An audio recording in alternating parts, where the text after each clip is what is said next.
Welcome back to this series. In the last video, we saw how to make dashboard using pivot table. Today, we will see the advanced version of pivot table, that is Power Pivot.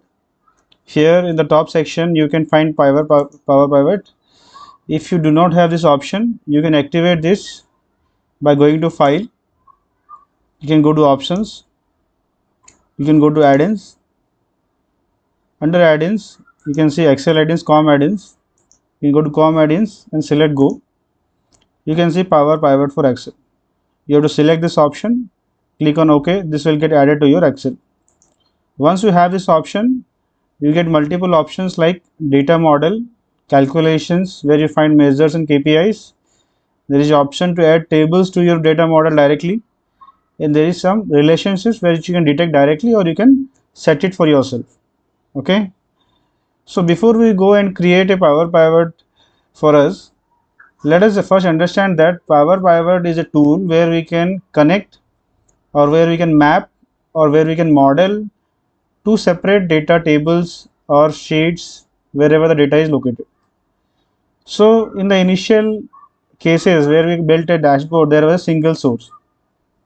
The table was there in the sheet and we made a pivot table out of that, and using that pivot table we created some charts and we added some slicers and played with it. Now what are the options we have right now with us from where we can import additional external data into our Excel sheet or into our model?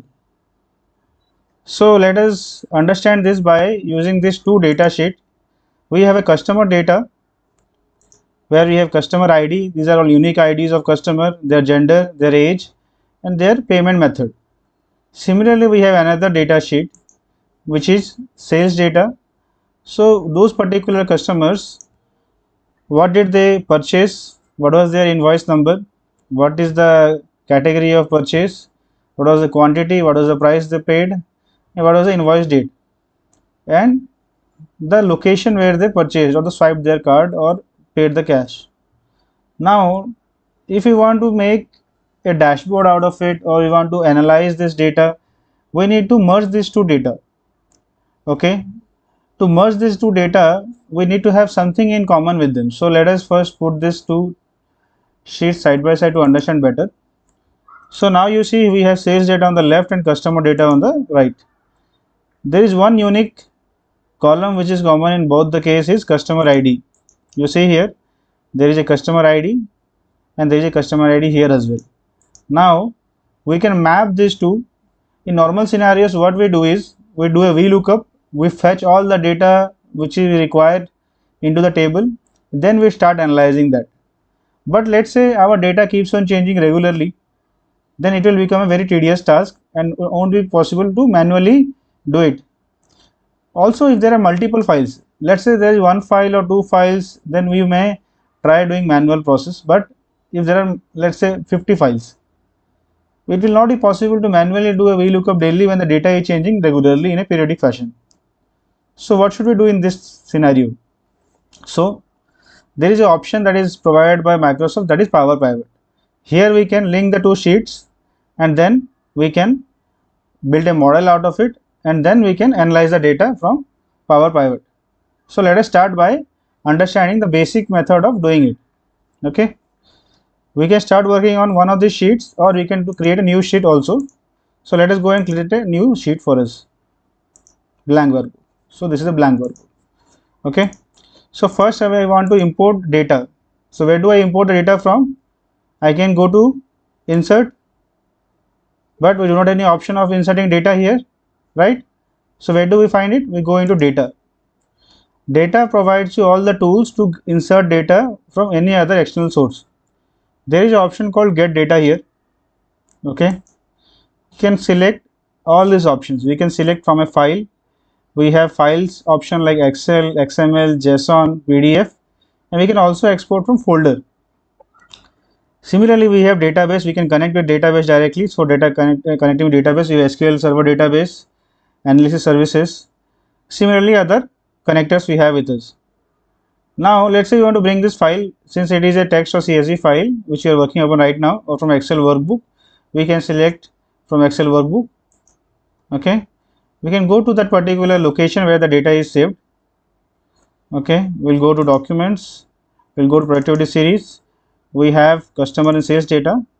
Since we do not have Excel file, this is like CSV file, so we'll select customer data here and we'll import this. When we import this data, we will find out that we are landing up in a separate screen. Okay, now you see here we have the file name, here we have the preview of the data, and there are two options here. Either we can load this data or we can transform this data here. See, we have load and load to option here. So currently we will not see into the details, we will just see how the Power Pivot functions. So we will select here load to. So what it does, we will see. So when you select load to, this option comes up where it tells us, do you want to load it as a table or a pivot table report or a pivot chart, or only create a connection, or add this data to the data model. So will not import this as a table itself, will simply create a connection with that file so that our chart or our this Excel sheet remains lighter. At the same time, we'll add this to the data model. We'll select this option. Okay, that's it. So click OK. It will create a connection for us, and it will, in the backend, it will store the data in our calc file in this Excel sheet itself. You see the number of rows loaded is 99457 rows. You must be worrying, where is the data now? You don't see any sheet added here. So this is in the backend of this Excel sheet. First, let us import another file from there. We'll go to text or CSV. We'll go to, we imported customer data, so now we'll import sales data. Okay. Same way, we'll end up in this screen. We'll go to load to option. We'll select the only create connection and we'll add this to data model. Okay. So this will also parallelly import. Let's say tomorrow you come back and you find that this customer data and sales data has changed in your database, and you have downloaded those two files and replaced those two files in this location and overwritten it. Now you just want to change this data here, so you don't have to work on this manually. You just come here, click on refresh all, and these two data will get again loaded. See, it's loading again from those files. So if you update anything there, you just have to come here, whatever you have built on will not be wasted, so you have to refresh here, and all the changes that you have made in this data or in this file during the model building will be reflecting here. Next, we'll go to Power Pivot option. Okay, we can go to manage option here. When you click on manage option, you will see a window here where you can find these two data which is stored in the backend. Okay, there are a lot of options we can discover here, but we'll not spend time there because of the time limit we have within this video. We'll explore this in our coming videos. So we have customer data here and sales data in the backend. What we can do in the diagram view, you can see here a diagram view. When you click on this, you see these two particular tables in the form of column headers. Okay, now in the previously we saw that customer ID is the one with which we can connect these two sheets. So one thing that is to be done here right now is connecting customer ID. We'll pull this customer ID, drag it from here and connect it with the sales data here.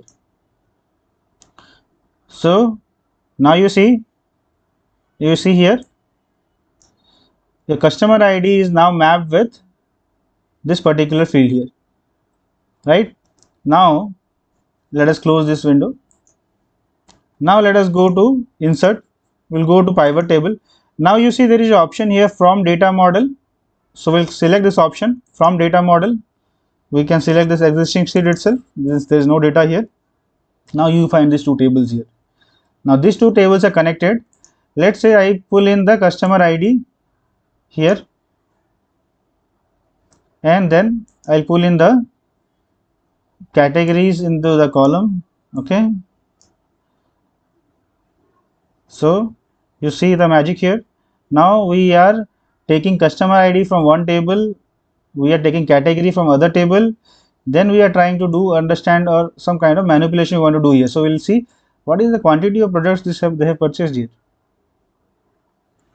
Okay, you see the data is coming up here. Now what is happening here, try to understand. Now when you go into this pivot table, you'll go to manage, and we want to see the diagram here. So you see there is this direction now. Now whenever you are trying to create any relation between tables, the one which is on the higher side, that is one to many, okay, so this is like, this is in the higher position, and when there is star, it is in the lower position. So the filter will flow in this direction only. Okay, now if you go back into the sheet and try to again bring back that value, you see that the filter is not working here. Did we see that? Because all the values are looking same here for any kind of customer. Now let's say we change this customer with the customer ID of sales data. Now you see what has happened? The filter is working, the direction is working. This is only because of this hierarchy here. So whenever you want to pull any data from any kind of, you know, product table where we have customer data, we need to have at least unique values in one particular table, so that it will always pull data from unique to non-unique, one to many. So in relationship we have one to many, many to many, so one will have the highest priority, so from there only the filter direction will flow.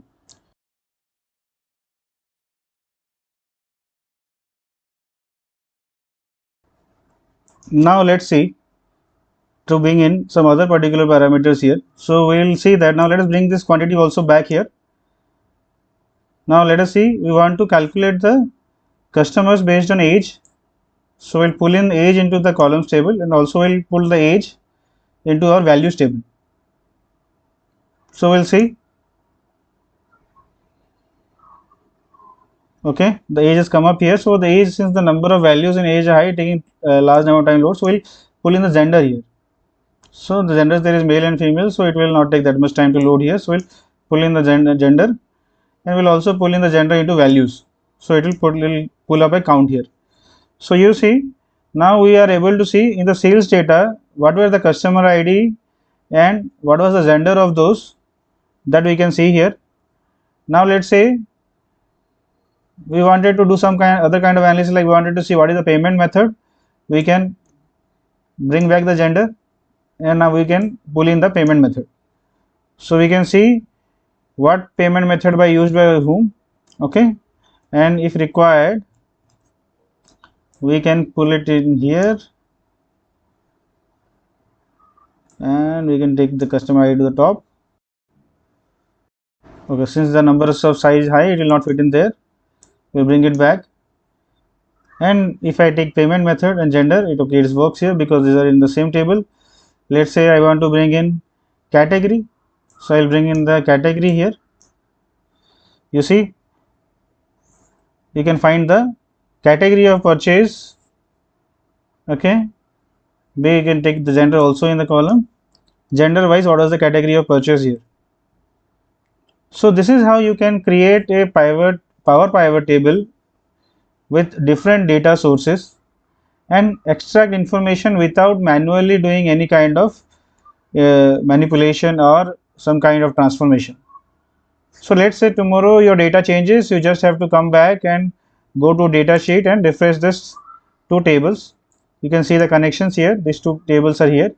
Suppose you have another 10 tables, you can bring all those 10 tables here, connect them using this option of visual option of connecting tables, and then bring in the data using insert data from data table, and you will end up in this kind of pivot table where you will see all the options, all the tables available, and what is the connections as has been fit in by you, and then you can pull in data to analyze the information.